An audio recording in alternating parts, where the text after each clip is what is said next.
Pak Jokowi ku lho ngono lho, mentang-mentang. Lah iya, padahal Pak Jokowi kalau nggak ada PDI Perjuangan juga aduh kasihan dah.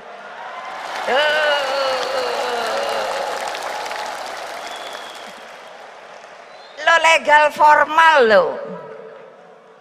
Beliau jadi presiden tuh nggak ada kan ini. Legal formal diikuti terus kan sama saya. Aturannya, aturan mainnya. Terus Pak Ma'ruf, saya minta paling penting.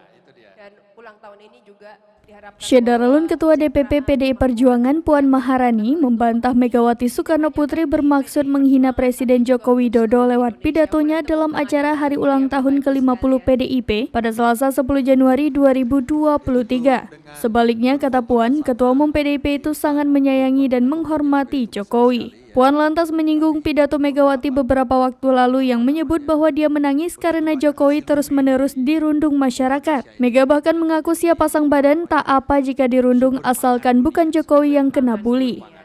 Menurut Puan, sikap Megawati itu menunjukkan betapa ia sangat menyayangi dan menghormati Jokowi sebagai adiknya.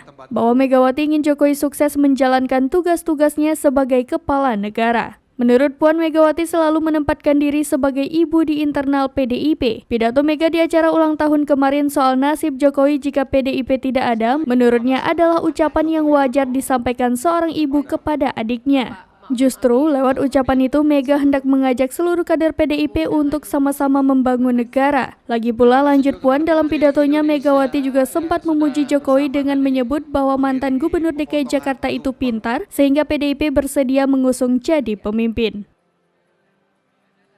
Baik. Kita luar biasa ya, pasti di luar